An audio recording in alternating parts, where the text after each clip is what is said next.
great career, batted almost 300, 297 for his career, 379 home runs, over 1,100 runs scored, over 1,300 RBIs, and over 2,000 hits. He was a 1999 Hall of Famer. That was one heck of a class because that was Robin Yount, Nolan Ryan, Orlando Cepeda, and the greatest third baseman of all time, George Brett.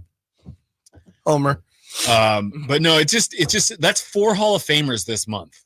We had Bill Walton, Jerry West, Willie Mays, Orlando Cepeda, and it's all West Coast Hall of Famers too. So it's like really hitting home. Very lucky in my career of working with autographs that I worked with 3 of the 4 of those Hall of Famers, and the ones that I worked with, Bill Walton, Jerry West, and Orlando, could not have been nicer. I posted on our Instagram a couple of signings that we did with him before we even had True Sports Cards. I had True Autographs, and that company that I still own had done 3 signings with Orlando. We went to his house to do it, and he couldn't have been nicer.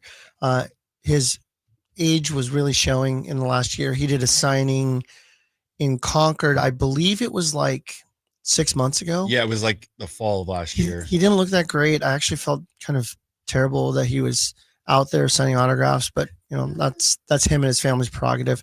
I would have loved to have had one more chance to say goodbye to him, but a legend. RIP to San Francisco Giants legend Orlando Cepeda. And strangely enough, I can't believe that he was part of the Veterans Committee to get in. Mm-hmm. So he didn't even make it in the regular voting. He made it with the Veterans Committee in 1999. Which is sad because he was one of the best players of his generation, of his era. And the Giants had to trade him just because there was a logjam with him and Willie McCovey playing first and what they were going to do there. And he was a Royal too. Royal legend Orlando Cepeda. Always got to get that in there. Here's the other thing too. The first time I worked with him was in 2020 during COVID. And we were telling stories and I got something wrong. I guessed the wrong batting average or something. I was like, no. I batted 309 or whatever he said. And I was like, this guy at 83 years old, correcting the young buck and telling me I was wrong. Those guys remember everything. I remember when we had Raleigh in shop and we were showing old highlights of him at the end of the signing. And he was telling us, this is game 6 of this World Series. I'm going to throw this pitch, then this. And this was from the early 70s. And Raleigh could remember pitch for pitch what he was throwing. I guess when it's that big of a moment, it stands out. And also, too, you're very proud of your career. So you do remember those things. They stand out no matter how old. Yeah. And, it's same goes with you. I guarantee when you're 80-something years old, you're going to be dropping the names like you do now, and we'll have to scoop them up for you. 80-something years. When I'm 80-something years old, my son will still be younger than you are right now. That's true. That's bad. All right, so let's get into some of our topics today. Shep did the show notes, but Amil's going to drive the bus for a second. So go ahead. Why don't we start off with our conversation about the Fairfield Card Show and where we're at this moment? Yeah, Fairfield Card Show happening this weekend. It's a big show, a 3-day event. The boys are already out there. I believe Pete was out there yesterday buying and doing his thing. I saw the photos coming back with suitcases, it feels like, fool. And that was just on day 1, it feels like. So yeah, Beck and I are headed there right after this show. So we're going to go there. The interesting part about it, we kind of changed our strategy. Mm-hmm. Normally when a card shop goes to a card show and sets up, they're there to sell cards. Yep. The last 3 shows we've gone to and not brought one single card. So we go with no cards and some funds, and then we come back with all the cards. Yep. But I think that's really important to make sure that we are selling cards to our customers in store. It's really important to me. You go to shows as a consumer. Yes. Emil, what do you look for when you're going to shows like the Fairfield Card Show? Yeah, it's unique that way. And I wouldn't say I have I do a PC, but my PC is widespread. It's more so of a sport PC. I have a basketball PC. That's my sport. So I collect a variety of different autographs. So I will go get a lot of Kings stuff because Kings is my team. That's my main PC. But I'll also go buy the obscure autographs. If I see an autograph that I think can go up on the upswing, like, for example, and this didn't prove out to be profitable, but I bought a Wendell Carter Jr. rookie auto last year, and I was like, Wendell's played really well for Orlando. They're an up-and-coming team. Well, it turns out they were up-and-coming just without Wendell on the court. So that one didn't have it. So, again, I look for more obscure stuff. Again, I usually have the philosophy of if I see it and I want it, I kind of go get it. If you see something, you say something? See something, you say something. Here's what I would tell you too, as a little bit of advice, as somebody that's looking from a 30,000-foot view. I don't really collect PC, exception of a few sets, Jason Williams, but for the most part, I don't really PC much. But as an overview, as somebody who sees PCs every day, I would say, Emil, just as a quick tip from me to you, Okay. I would say stay away from anybody that is not at least the second banana on a team. Yeah. Because they're just not going to get the shine unless they're out of nowhere. Example, I think locally, Malik Monk is a fun investment. Is it a profitable one?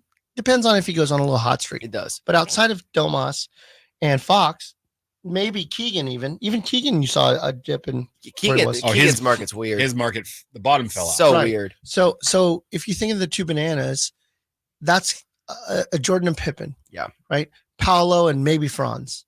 But when you get to that third or fourth guy, it's a little tough.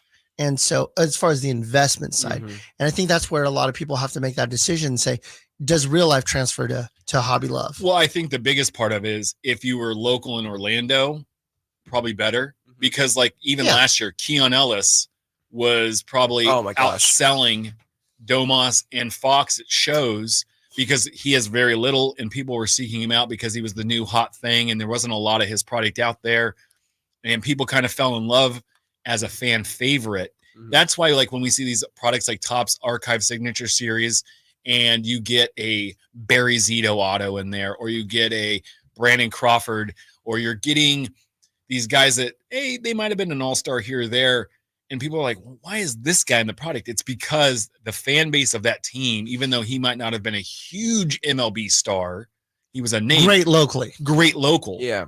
And that's why some of these guys get into products. And then I think that's why you see certain guys in the air in whatever area they're playing in get a huge bump in love with their stuff. So when a guy leaves town or gets traded, that's when you put that stuff up and hopefully that next town wants to buy him. So if I was looking from the investment standpoint, that makes sense to go out of your area to buy your PC. As an example, whenever I go to the National or I'm on the East Coast, I can come back with really great deals for King stuff because that stuff is not on the internet for that guy's table at that moment. Correct. Right. So a Fox, I might be able to say, look, we're here in New Jersey. I'll buy that Darren Fox for 50% of comp. And the guy's like, I'm an older guy that doesn't use the internet very well. So sure, just take it because I'm never going to sell it here locally.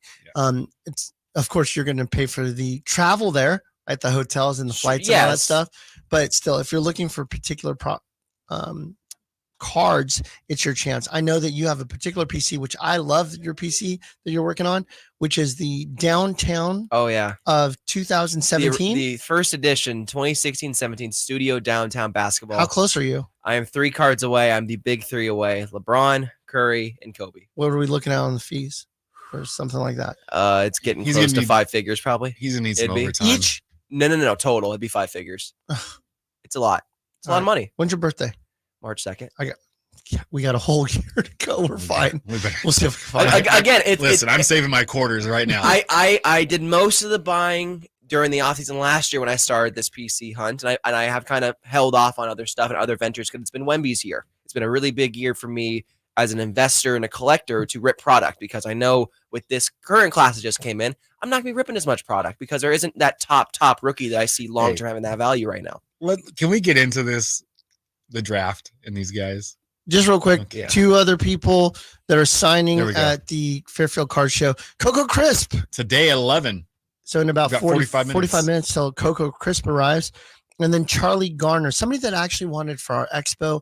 It didn't work out. There was a family member that was graduating high school or something during our event. Just miss it. Yeah. It's a once in a lifetime thing. Yeah. Just miss it. Come and hang out with us. Did he go down?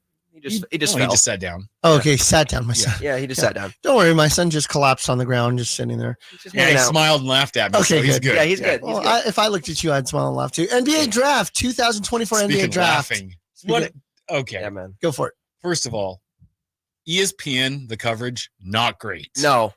Not great. No. And real quick, can the NBA figure out, and this is just a rant of mine, but can they work it out with the Players Association so we can have the contract ratified enough time so we can actually trade the draft pick to the team that the guy's going to so they don't have to go, well, this pick is going to here, and then because of this and that, and then you kind of forget who's drafting the guy. and you have to wait like 3 days for them to figure Like the Kings picked somebody in the second round, which is not going to be theirs. because they traded it with. Don't you love when Adam Silver comes up and announces the trade that we've known for the last half hour? Yeah, and he goes, don't you love that? He's getting traded for future things. Consideration. Okay. Yeah. And then he moves on. It's like, come on, bro. Well, the biggest gripe, and Emil, you're a journalist, so you would understand this better than us. There was a real gripe about Shams and Woj dropping the draft pick a minute or 2 minutes prior to the pick actually happening. 2018. It was debacle. really pissing people off. And I was like, not sure if that was the case until I saw on Reddit. I was reading a couple things online where people were like, how do we make sure that this doesn't happen? And so people were turning off their notifications because they were being alerted a minute prior. And then more importantly, they turn off all notifications so they didn't see trades. They didn't see any of this stuff. Yeah. Let me share something. And this is, I have not talked to my sources or reports or anything like that. I don't know if you guys remember the 2018 draft when Woj kept saying the Kings they're eyeing this guy, the Pelicans they're enthusiastic about this person. He was subverting, saying that it was an actual pick. So after that, we've seen Woj take a step back more and more from announcing the picks. I believe because of the contractual obligations that ESPN has with the NBA, they have told Woj, hey man, let's not do that anymore. Well, him and Shams are still fighting it out. Sham does that now. Woj does not, because I think they've told Woj, you got to let it play out, man. You can't be breaking the news all the time. You have a contract with ESPN. It's a TV show. The draft is a TV show. They have to let the show play out the way they need it to. Imagine spoilers ahead of time. Well, they told Schefter the same thing because there was a draft where they were just slamming every pick 2 minutes before, 3 minutes. The team would come on the clock and Schefter would tell you who the pick was. And it was like, why am I even watching this? You're killing it now. Yep. And they told him to stop it, and he has. I just think it's like, come on, like, let's enjoy it. Let's be able to know where these guys are going. First pick was the Hawks, and they took Zachary Richache. Yep. And the big thing on him was he doesn't know how to shoot. He's Harrison Barnes with his comp. That's all I got to say. Oh, I'm sorry. He knew how to shoot. It was the second pick to win to the Wizards, Alex Sarr. They go, he's a really good defender and rebounder. They said he was a unicorn, which I'm sorry. He's a really good defender, but he has a hard time rebounding at 7'1". He can block shots. He's not 7'1". His reach is 7'1". Oh, no. I thought Sarr was 7'1". Sarr is like a center. Yeah, he's a center. He's 7'1"? But they said he can't rebound or shoot. And I was like, oh, that's good for a number 2 pick. And then Reed Shepherd was the 3rd pick. And they said, well, 6'1". Yeah, all he can do is shoot. And I was like, okay. And then there's Steven Castle. I'm like, well, he's number 4 to the Spurs. Stephon Castle? Yeah, and his offense might not be real good. Right. So I'm like, okay. He's not a point guard, but they're saying he is. He's not a point guard. And then you got Ron Holland, who really can't shoot, and is going to Detroit with who else can't shoot. And then Ron Dillingham got traded for picks that are like going to be in the 5th grade next year. Yep. And 30-30 from the Timberwolves. But how smart of the Spurs. I love this. Hey, we're going to trade you this 1st-round pick today for 2 picks in 2030 when Anthony Edwards' contract expires into the 2029 season. So these could be it's not going to ring. Well, this could be very good for the Spurs. I'm going to be real with you guys because this is why they've helped smaller market teams keep players. That supermax that these players get for staying with their team is a big deal. It's a reason why De'Aaron Fox has not signed an extension right now. He's waiting another 2 years, make all NBA, and get the super max like Bradley Beal got. I like that. If the guy's going to stay in town to try to make all NBA, then that would be a lot better than he played last year. And he played well. Mm-hmm. He played all-star level ball. Yeah. So how does this translate, this draft, to the hobby? We didn't even talk about Devin. Yeah, the Kings with the 13th pick took Devin Carter, just a taller version, Davion Mitchell. How'd you feel about this guy? Not great. You don't feel good about him? I mean, they say everything they say about him is exactly what they said about Davion, but this guy's supposedly 6'2", and Davion was 6 foot and legitimately is maybe 5'9", 5'10". I felt better about Alan Styles, that's for sure. Alan Styles had a social media clip go viral on our Instagram that was not great. And real quick, Zach Edey will be special in Memphis. Imagine a better version of Steven Adams. Just telling you now. But how this translates into the hobby next year, I don't feel great about the product because there's no one star driving this product, any product coming out. Like a draft class needs at least 1-star rookie for people to buy in and chase. Maybe Emil can find it while we're on the air. Okay. There was a graphic that showed who was Topps Fanatics exclusives and who was Panini exclusive. I don't think Are you talking about X? Or are you talking about just random? it might have been on X. I'm not sure. Point of it is I think it wasn't until the 6th pick. No. Reed Shepard was Panini. Yeah. But then the top 7 were all Fanatics. Yeah. So the highest pick you're going to get in a Panini signed card is going to be Reed Shepard. 6 foot wide guy. 6 Who foot. can shoot. Yay.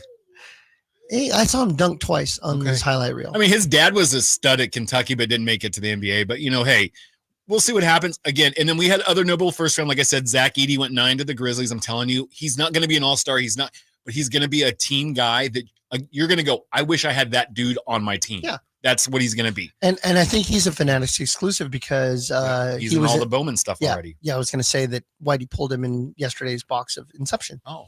So that was fun to watch. We opened That's a box awesome. on that was really fun to watch. And And Whitey, then I heard Whitey is now off in Hawaii on some 5-star vacation because he sold that card. I think you're wrong because I could see him through the window. He happened to stop by there. So he was waiting for another box. yeah, And he's Nicholas circling Topic, a lot. real quick. Topic. Okay, real quick. 6'6" point guard went 12 to the Thunder. Well, you know why he went 12? because of his knee. We tore his ACL. Man. Yeah. What I'm saying is, one pick away. That's a guy that would have been great. We could have waited a year, but hey, no big deal. Why would you wait a year? Or we Dalton- need this roster to be good now. Or Dalton Connect. I was Go to the screaming in the Lakers. text message that we wanted Dalton Connect. Yes, I want to connect. the offensive player that plays wing. We need wings. What's and that guy- Scorers. I'm going to be honest. There's probably another shoe to drop very shortly here for the Kings. I don't know what it is. I'm praying and hoping there is. I'm worried. Yeah. Well, if you're going to make the trade of Davion and Sasha, you're creating one roster spot To make clearance. for a bunch of money. Yep. And then you freed up money so that way you're under the luxury tax. But I believe Malik can officially sign tomorrow. Am I right? No, tomorrow's a tampering period. Tomorrow the tampering period starts. Oh, you And can start to have. You can start to have the conversations. Listen, guys, just like the league. This is so It's goofball. so goofball. NBA. Get real. Well, the one big news that broke this morning: LeBron James opted out of his contract. Come to Sacktown. Boy, that was shocking. Was it? I'm shocked. Look at me roll my eyes. I know. Look at me roll my eyes On the radio. Yeah. The other report that came out was that he was thinking about taking a haircut so they could use the full MLE. Okay, He sure doesn't- you just- will. Plugs out. I was just Unplug him. his receding hairline is not going to do Listen. anything. Yeah, and LeBron. Hey, is LeBron now Delonte West? Okay. So he's not going to do anything other than resign with the Lakers. They didn't draft Bronny for a reason. Could you imagine? He's like, "Thanks for drafting my son. This is going to be great. I'll be in Philly. See ya." Real quick, I at all this, it doesn't. I just feel bad for Bronny James. To be literal in your Forced, yes. shadow. And the thing is all this. The only reason he's in the draft is because his dad probably I feel like he felt forced to do this. I wish he would have just stood up and said, you know what, I'm going to go play college basketball, live my life, and be my own dude.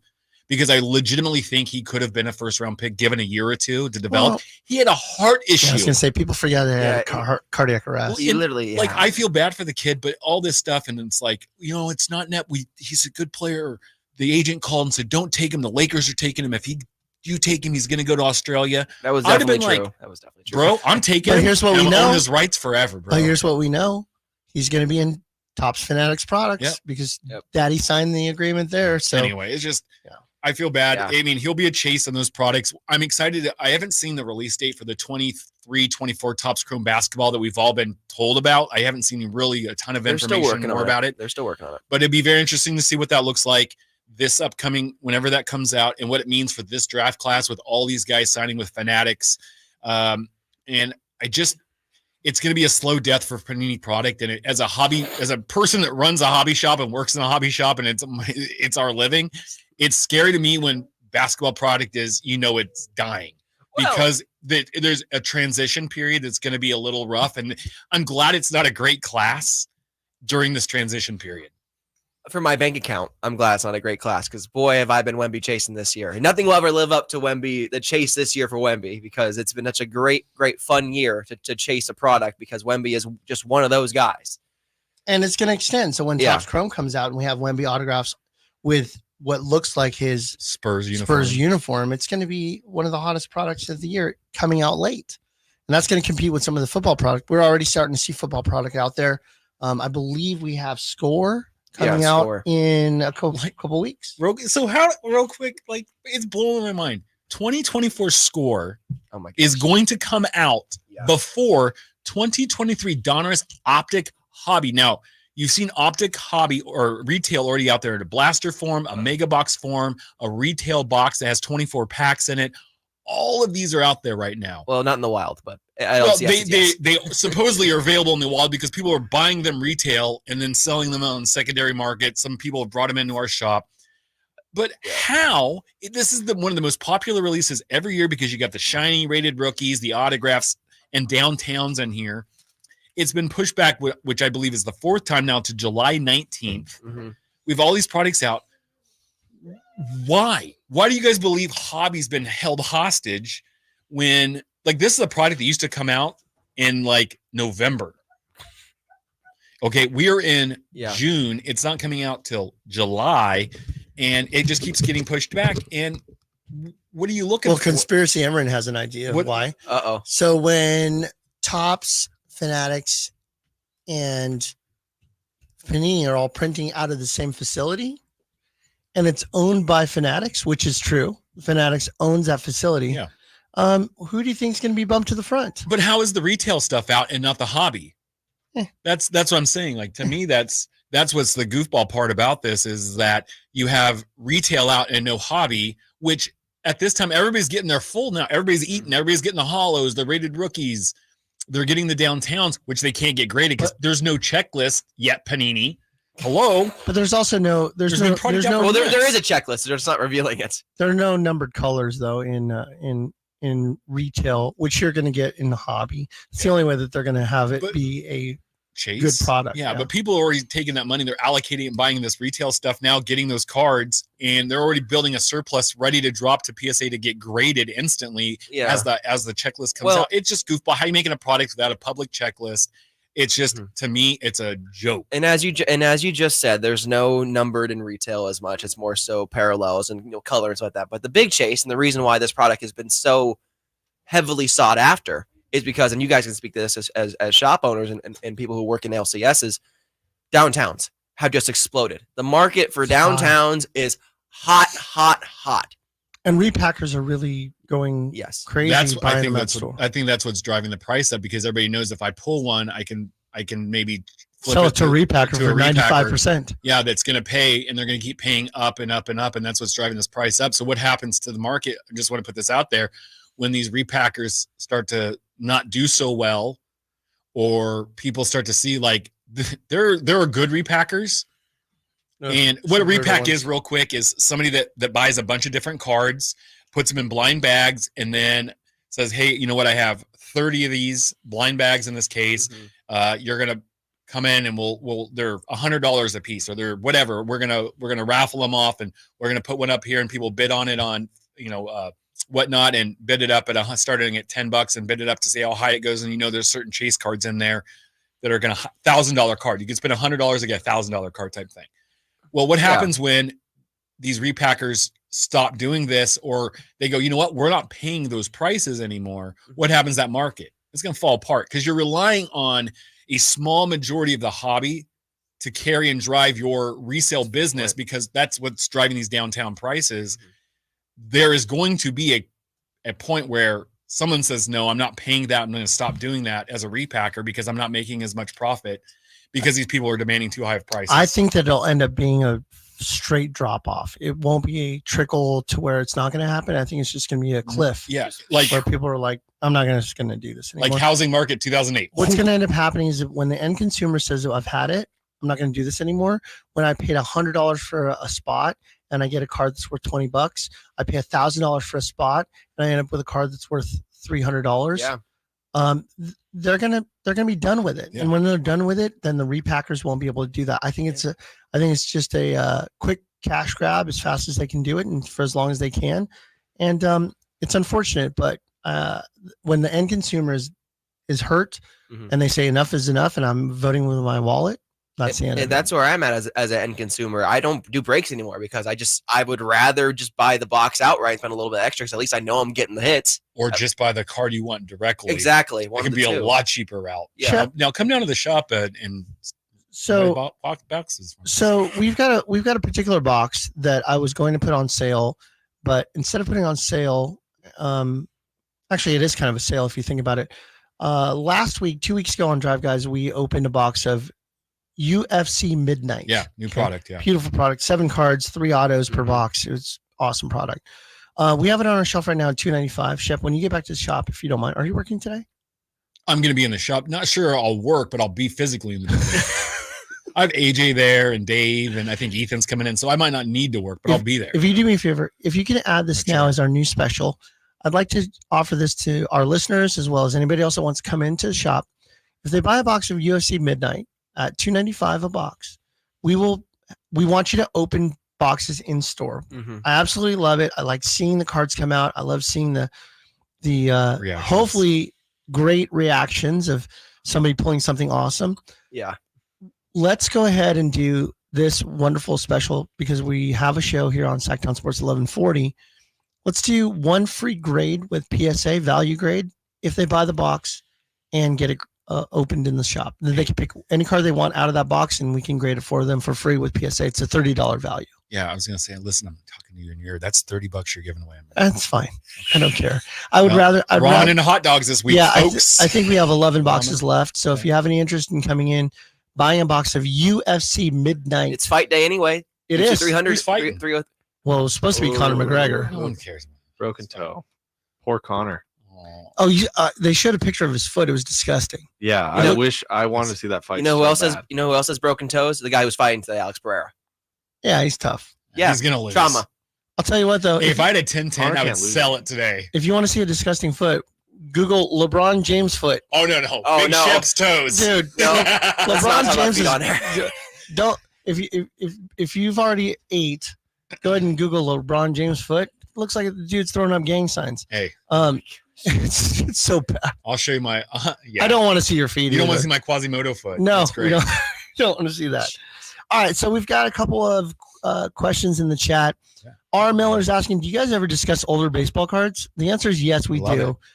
These two especially. If it actually has relevancy in what's going on today. Yeah. We could talk about Cepeda's cards, for example, Willie Mays cards we talked a little bit about last week due to – actually, you guys talked about them more 2 weeks ago, not really me last week. But, we talk about vintage. It's actually one of our great sellers in the shop.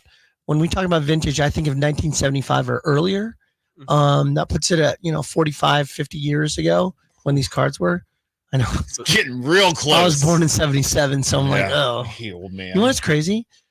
Elvis died in August of 77, and I was born in October of 77. You might have a little Elvis in you. I feel like it. Have you seen my sideburns when I don't cut them? Jeez. We should see the way he moves his mutton chops. Vintage is my favorite.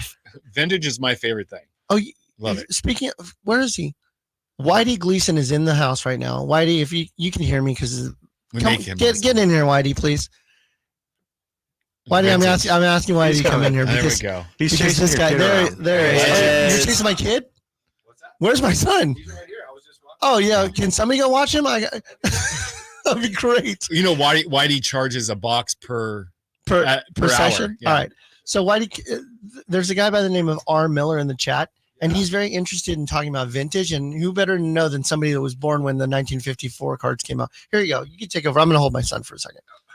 Get in here.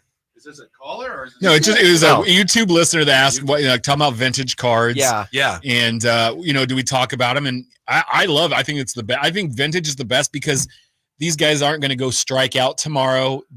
Some of them aren't going to go commit any felonies or anything. They're going to get them in trouble because they're not with us anymore, or they're old men. So yeah, when I got back into collecting again, and when collecting really started taking off, I couldn't understand how you'd have a card of a guy who was a star, not a superstar maybe, but a star in the 70s, a vintage card, and it wouldn't be worth nearly as much as whoever the hottest rookie was, the variant. And I understand that now, but at the time I was like, how is this guy? We don't even know how good he's going to be. And this is more valuable than Ozzie Yeah. Smith or something like that. Yeah. I couldn't understand. Oh, it makes me crazy too. But again, and this is what I've learned as I've transitioned from buying to selling. It's all about the hype.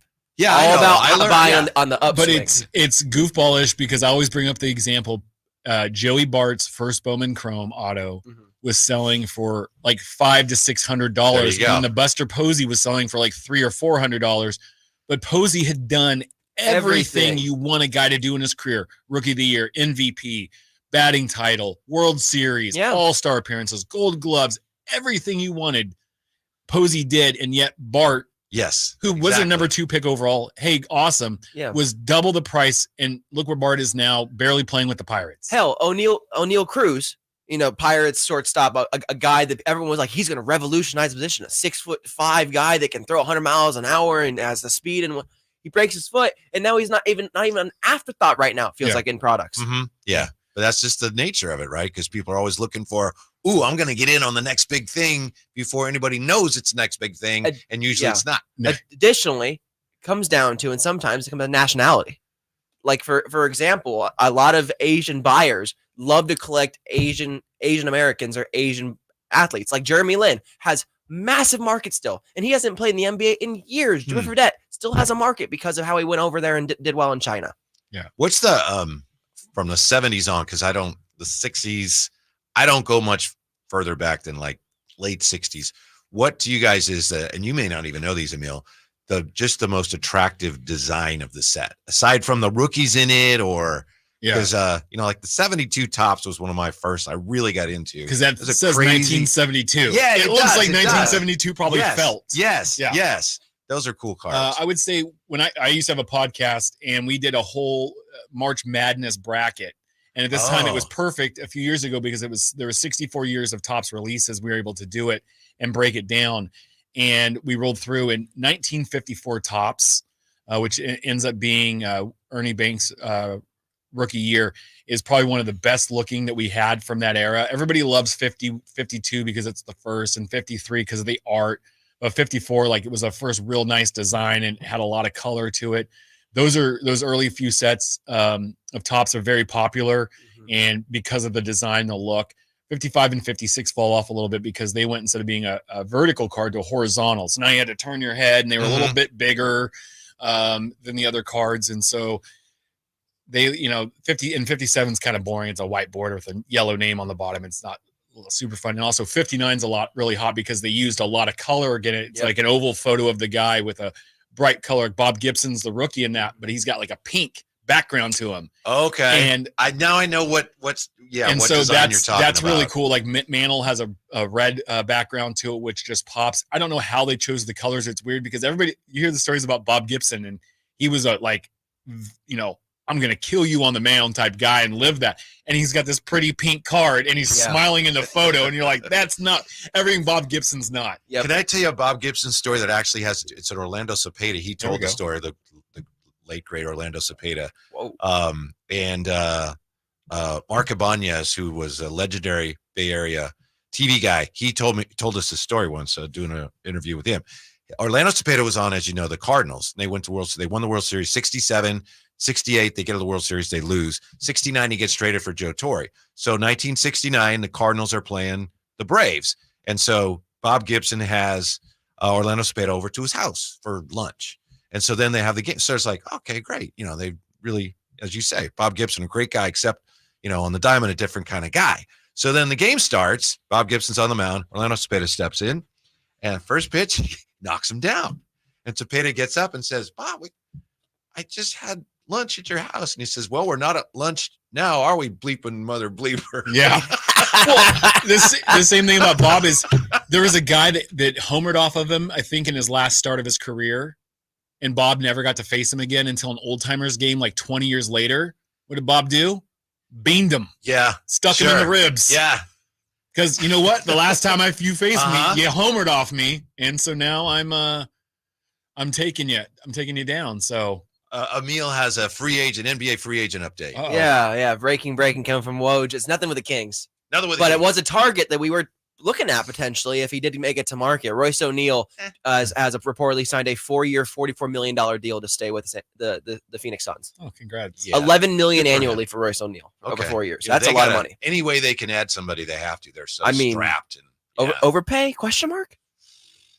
sure. Sure. I mean, Yeah. it's all like people got weird when Bam got all that money and stuff. Like, okay, Well, and like some of these other guys. yeah. But there was one time when Bismack Biyombo got a $98 million deal not too long ago. So let's not forget that. Shout out to Timofey Mozgov. Go get that bag, baby. Yeah. By the way, I don't know if you guys heard Amil yesterday. Excuse me, Imran. I meant to say Amil's right here. Imran was on with us on the Drive Guys, and we were talking about what we'd like to see the Kings do. Did you hear this, Shep? I I did did. not. I heard Okay. this. I watched it all last night. So Imran Pilata, your boss, obviously brilliant, right? Brilliant Yeah. guy. Look at the businesses. What was that? Yeah. He says, "I'd like to see the Kings go get Mo Bamba." I know why he said it though. I know why he said He's got that. a bunch of Mo Same Bamba reason he said. cards. Same reason he said Zach Edey. He can sell it. Oh, No, I love Zach. I'm just disappointed we did not get Zach. I'm not. That was I my know guy. he gave you a hard time when you Yeah. called, but I'm not yeah, disappointed. he went higher than a lot of people Hey, thought. listen, Thank I'm goodness we telling didn't take Zach Edey. I see him flaming out in the NBA. I really do. Flaming out. Yes. you. Does he play more years than Wemby? Yes. What? No. I Okay. see him being like a Luka Garza. My prediction for Edie is that he's going to end up on one of the expansion teams, Las Vegas or Seattle, and That'd he's be going to fun. average. He's going to be an all-star in one of those teams. Right. I can see it. But Yeah, yes, can I see would it. not like Mo Bamba on my team, please. Well- Also, you came off the top rope yesterday with that one. I was giggling watching that last night. I mean, you just had him dead to rights too. I didn't know why he was quick like that. Look at that. Oh, well, thanks. Yeah, that just kind of caught me off guard a little bit. I mean, it was a tough thought. It was a real Yeah. tough thought exercise. Mo Yeah. Bamba or no. Yeah. Listen, we just need more point guards on this team. So that's any point guard we can get. Any point guard. Yeah. Trade away all 6 the is big not guys. enough. We want to start it. We want a whole starting lineup of 6'3" and under. Yeah. Try to catch us. As for vintage cards, can I tell one more Bob Yes, Gibson please. story? We're Yeah. talking about Bob Gibson. Yes. So the story goes, and this has to do, of course, with the Willie Mays we just lost as well, as you guys pointed out earlier. So Jim Ray Hart, does anyone know Jim Ray Hart? Yep. He was I've heard the like name. in the late 60s, a Giant, First baseman. and he's really good hitter. And so his first game, they're playing the Cardinals. It's a doubleheader. First game, he hits a home run. He has a big day, so he's feeling pretty good about himself. And between games, Willie Mays says, "Hey, Jim Ray Hart, just so you know, you're facing Bob Gibson in the second game. So there's some things you got to know." And Jim Ray Hart, he tells the story himself. He says, "I thought at that point," he's like, yeah, I got this. He says, "I didn't really listen to what Willie Mays says." So Oops. he comes up to bat against Bob Gibson. Jim Ray Hart steps in. "Oh, that ain't Jim Ray Hart." He says the first thing he does, start digging in. Oh no. And he hears Willie Mays, no. First pitch breaks his shoulder blade. Gibson breaks him his shoulder blade. Lesson was, you never dig in against Bob Gibson. Yeah. He took that first. Nice. Yeah. No, definitely. Yeah. And, Will Clark tells a fun story about his first at bat and he homered off Nolan Ryan and didn't realize that and, was pretty excited with himself and realized Chili Davis told him in the dugout, that was a bad decision. That was bad. And Will didn't understand until he went up to the next at bat and was on his bum. Yeah. Next at bat against That's Nolan scary. Ryan. That's some heat. Yeah. Yeah. I remember I was at a Giants Astros game once, and it was a day game, and Kruko was facing Nolan Ryan, and Kruko's up to bat. Nolan Ryan throws him something that was a little close. I don't think there was any intent there, but Kruko thought there might have been. So I remember Ryan throws the pitch, and he's not even looking, and Kruko's like gesturing towards the mound, and Nolan Ryan looks back like, What? You want to go? And then, of course, everybody, things settle down. The next pitch was a curveball. Uh-oh. And Mike Kruko was in like San Leandro. He bailed out, he saw that curveball. It's like, oh no. And it's strike. So, Jeez. yeah.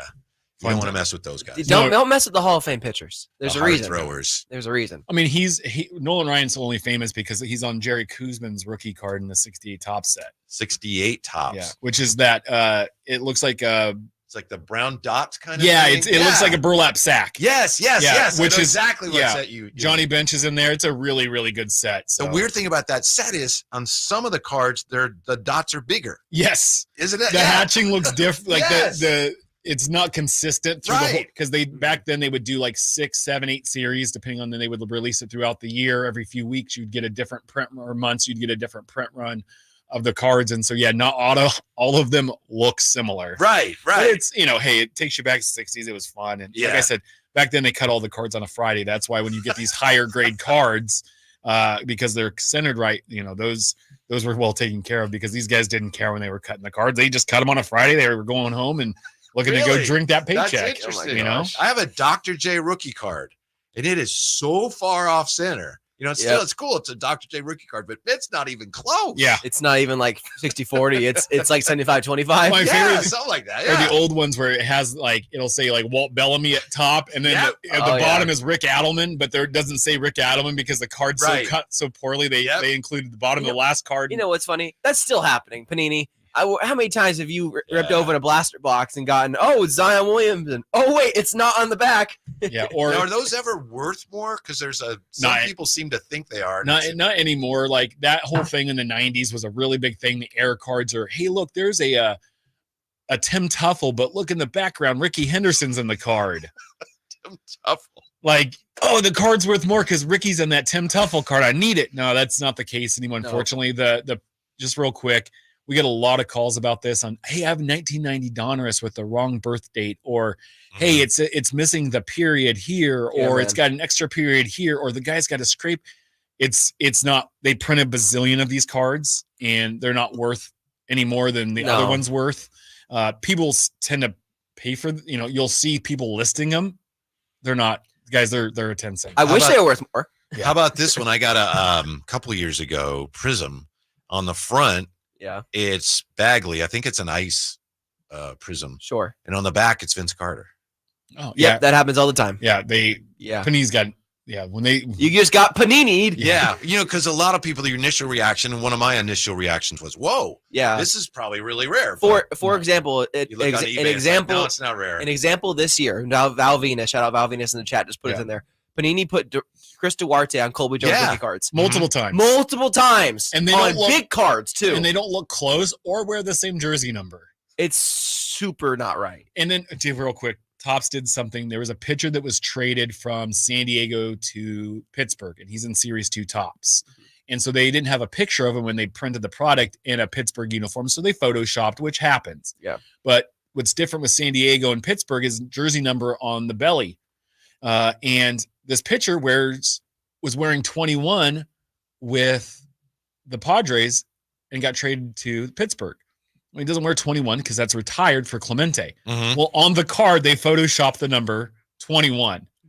So he's in a Pirates uniform wearing a 21. So it Yeah. looks like he's wearing Clemente's jersey. Number's like, who's this dude wearing Clemente's jersey? Like, how do you miss? Like, yeah, like that's not a good look when No. you have somebody that's actually manipulating an image Mhm. and they manipulate it incorrectly with it. They put a bad number on it. And it's like, just leave it off. No one would have probably noticed. Yeah. But the fact that you put the wrong number on and it's a retired number.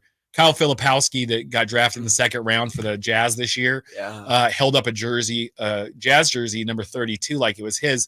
I don't know if he did it because it was the Jazz jersey they had available where he was, and it's a Karl Malone jersey, or that he was the 32nd pick. Yeah, that's Yeah. But it looked weird because it's like that's like the most famous player in the team's history, Yeah. and yet it fell that number. It's just kind of weird. Just Well, there's a lot of weird things about Kyle Filipowski. oh, You- yeah, you no, know. we don't have time for We don't have that. time for that one. But other draft picks, Yeah. the Sharks. We don't talk a lot of hockey. We don't sell a ton of hockey in the shop.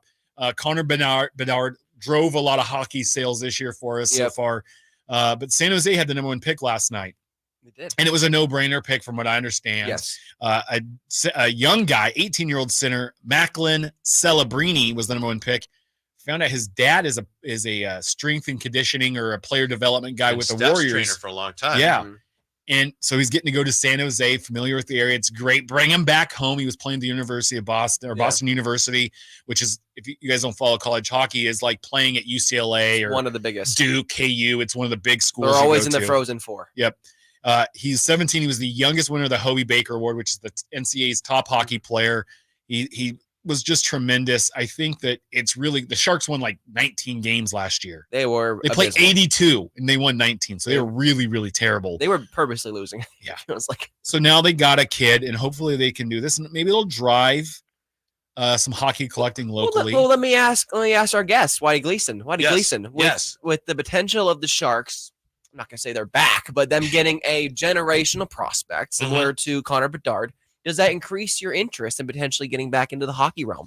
No, it's a sensitive subject for me because not too long ago I took all my 1972 Topps hockey cards Ooh. and I sold them all. And got a decent, not great or anything, but it was like, Gump Worsley, see you later. Even Bobby Orr. I had some nice ones in Wow. there. So I feel like now I'm out. You're out. And probably not going to climb back in. But for people who were like, I don't know about this hockey thing, local tie. Now that there is a generational, do you think that this is a chance to get back into it for some Yeah, people? how do they do? How do the hockey cards? How popular are they? So you have basketball and football. You don't have hockey, do you? Hockey cards? I don't. I have to stop myself somewhere. I only buy the hot young gun rookies because that's the card that you want, and usually it's affordable. And sometimes Is that Upper Deck? Upper Deck, yeah. And it's you get 6 per box in series 1 or 2. It's great because it means a rookie card's meant something. It carries that value. So it's weird because you have basketball and football that are probably the 2 top most collected sports. Baseball now is a distant third. Wow. And then fourth, it comes up now. Is it soccer? Is it combat sports? And when I say combat sports, UFC, WWE, kind of together because I feel like they cross over a lot. You have They're the same company. racing. There's Right. not pickleball cards, are Not there? Yes, there are. Yeah. Oh, there are. They're Oh, coming my out with them. goodness. Yeah. It's getting to the 1990s now where everybody's getting cards. But then it goes to hockey, right? Yeah. So some areas, hockey might be above baseball in America. Soccer. Especially our friends up north. Yeah, soccer. That's not America. That's fair. Well, It Minnesota. is technically, isn't it? Is Is Minnesota North America. Canada? Yeah, North America. But Sure. then you got racing, and then F1 had a big run, and that's kind of really fallen off. And hockey sometimes does well. It depends on the guy. Soccer will have some. It just, I want to know what do you guys think is the fourth sport in collecting right now? I have a feeling you're going to lean a certain way. So if we're going basketball, football, and then what's the third for you? Baseball. Baseball. Okay, basketball, baseball. I think it's soccer. I don't even collect soccer, but I would think it would have to be. Because of the And I international.